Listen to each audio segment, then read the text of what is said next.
Hello, I'm Michael Mostyn, CEO of Brith Canada. For nearly 40 years, since 1982 to be precise, Brith, through its advocacy arm, the League for Human Rights, has produced its annual audit of anti-Semitic incidents in Canada. The audit, which has long become the authoritative document on anti-Semitism in this country, and is also relied upon abroad, compiles anti-Semitic incidents monitored by and reported to the League through its anti-hate hotline and from data collected from police and law enforcement agencies. The audit, regularly cited by Canadian and international mainstream media, governmental bodies and NGOs, among others, serves as a barometer for anti-Semitism as a phenomenon in Canada, while also reflecting on the state of hate in this country. In my introductory remarks at last year's audit launch, I noted that 2019 marked the fourth year in a row of record-breaking incidents of anti-Semitism in Canada, with more than 6% across our land, and that in both 2018 and 2019, the total number of incidents exceeded 2,000 for the first time since the publication of the audit 4 decades ago. This is a frightening trend, but unfortunately, I must report today that it continues. For the third consecutive year, the 2,000 incident plateau has been exceeded. But what's even more concerning in the 2020 audit is by how much. 2,610 incidents were recorded, an 18.3% increase over the number of incidents reported in 2019, representing more than 7 incidents every day in 2020. Overall, 2020 is the 5th consecutive record-setting year for anti-Semitism in Canada, with over 44% of violent incidents in 2020 being COVID-19 related. I'll mention just a few highlights from the regional map of this country. Ontario experienced an approximately 44% increase in anti-Semitic incidents over last year. And while Quebec experienced a nearly 14% decrease in incidents, this was still the second most in the country, second only to Ontario, but the highest number of violent incidents in Canada. While British Columbia experienced a nearly 9% decrease in incidents from 2019, the decline indicates a slower rate than was the case the previous year, when reported incidents declined 43% compared to 2018. Alberta saw a 29% decrease in incidents compared to 2019. However, the Atlantic region, with one of the smallest Jewish populations in the country, and the region with historically the lowest number of incidents, experienced a 226% increase. A vast majority of anti-Semitic incidents occurred online. Overall in Canada, as a whole, there was a 72% increase in anonymous online anti-Semitic incidents in 2020 compared to 2019, reflecting a global trend of the growth in online hate, especially during COVID-19 pandemic lockdowns. Online hate against Jews frequently manifests itself as COVID-19 related conspiracy theories circulating worldwide, blaming Jews or the State of Israel for creating and spreading the virus. This is entirely consistent with episodes throughout history when Jews have been blamed, as in medieval times, for the plague and other diseases. Today, there are also wild accusations that Israel, with global Jewish support, is deliberately preventing Palestinians from receiving treatment for the virus, and that Jews are actively trying to infect non-Jews with the virus. Canada is far from immune to the spread of such malicious conspiracy theories, which, in altered form, also affects Asian Canadian communities across the country. Anti-Semitic incidents show up in all forms beyond the prevalence of online conspiracy mongering, including harassment, vandalism, and violence.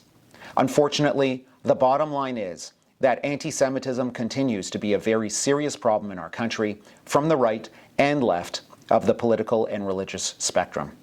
The problem is increasingly recognized as such by law enforcement agencies, academics, and school boards across Canada.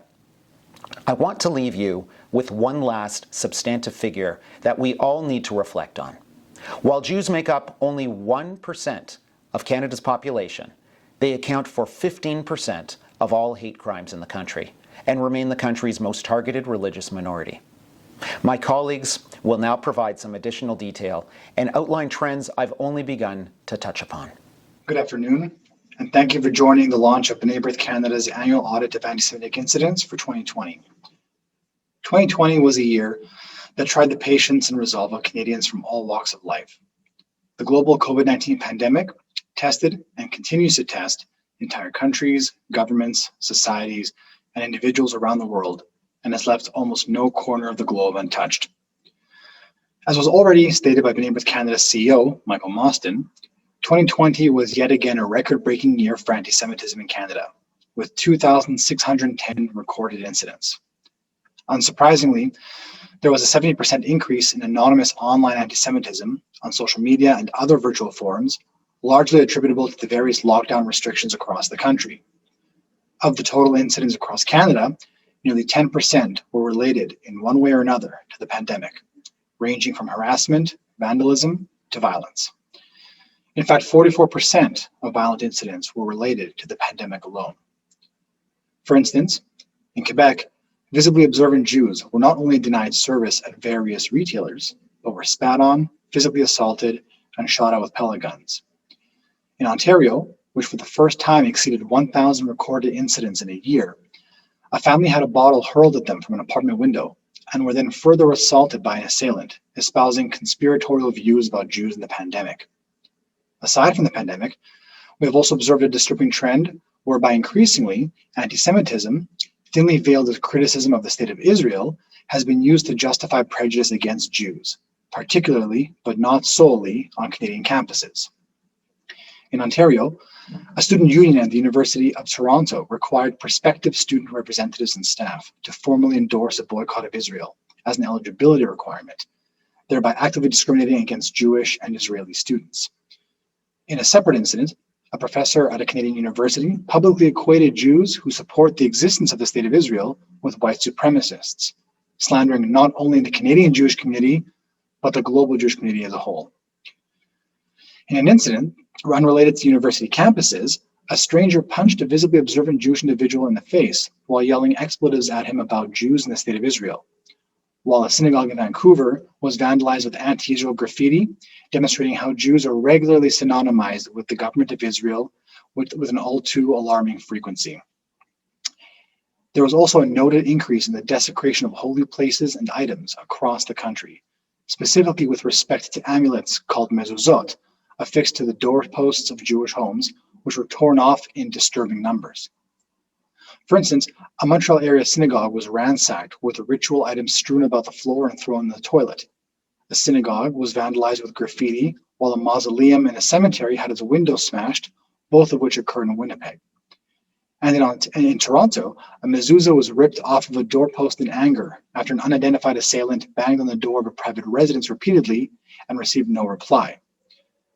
We can see then that no domain is immune from the corrosive impacts of anti-Semitism, hate, and prejudice, be they primary and secondary schools, universities, places of work, private residences, houses of worship, and the like. Much more can, will, and must be said about the nature and character of anti-Semitism in Canada today. It is our hope that this year's audit will continue to build upon existing and future efforts to combat what has been often dubbed the world's oldest hatred.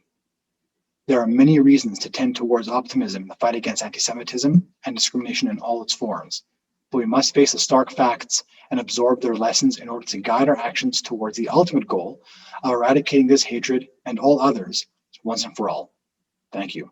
I regularly speak on anti-Semitism and am often asked how it is possible that, after the Holocaust, anti-Semitism could still exist. We can see from the current audit that anti-Semitism does still exist in spades.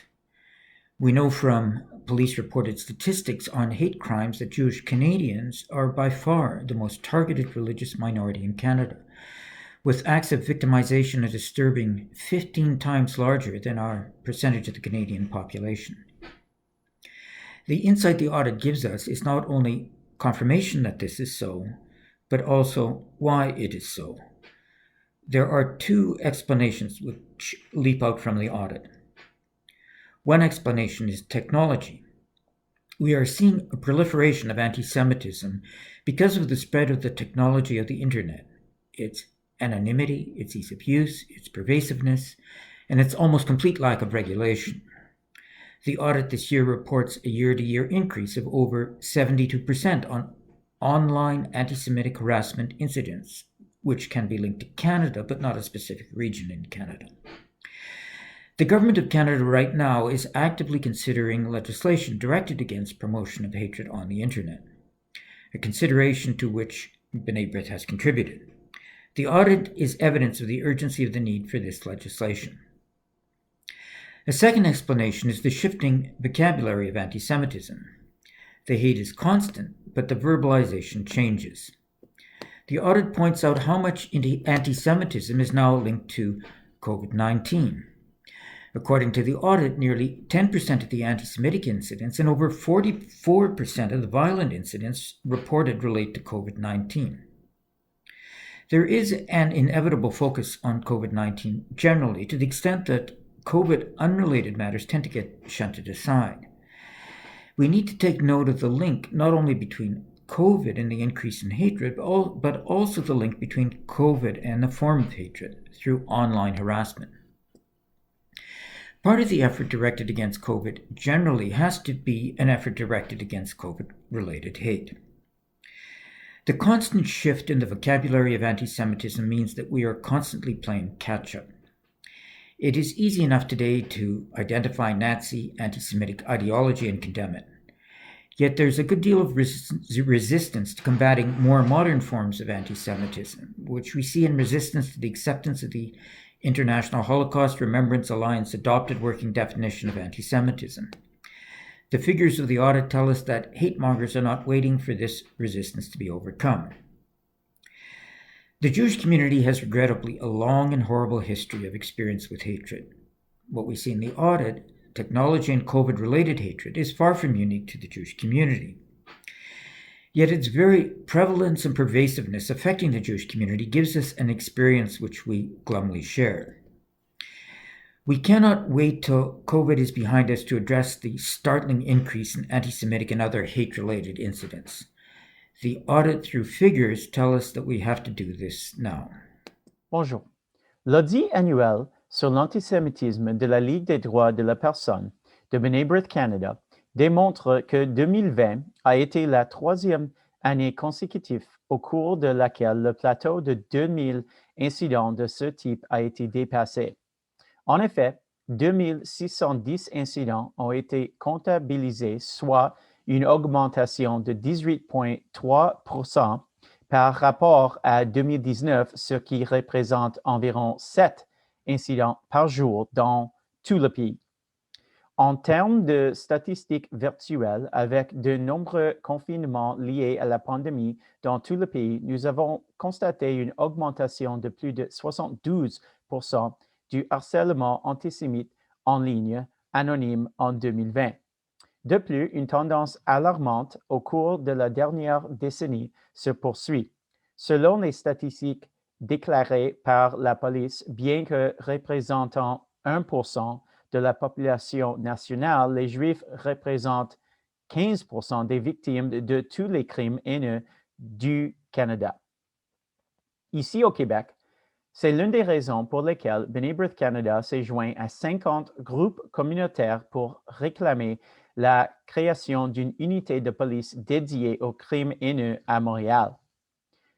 Plus récemment, au Québec, nous avons observé une diminution de près de 14% des incidents par rapport à l'année précédente, totalisant 686 incidents contre 796 incidents en 2019. Cependant, la province a enregistré le deuxième plus grand volume d'incidents antisémites après l'Ontario, mais un nombre plus élevé d'incidents violents dans le pays. Alors que les chiffres globaux sont en baisse durant l'année, il est difficile de tirer des conclusions sur ce qui a été une année historiquement inhabituelle. Malheureusement, en 2020, nous avons observé un harcèlement des Juifs au Québec en raison de leur apparence. Des Juifs non affiliés à la communauté Kiryas Tosh, qui s'est mise volontairement en quarantaine en coopération avec les autorités gouvernementales, ont été refoulés dans les magasins et invités à rentrer chez eux sous la menace de la violence.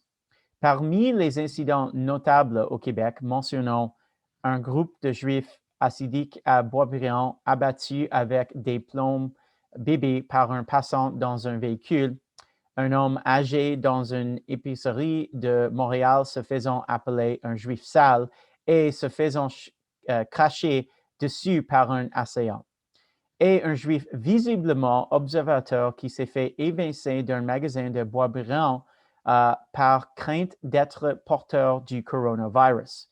Mais le vandalisme est également un problème au Québec car les synagogues continuent d'être dégradées par des messages haineux.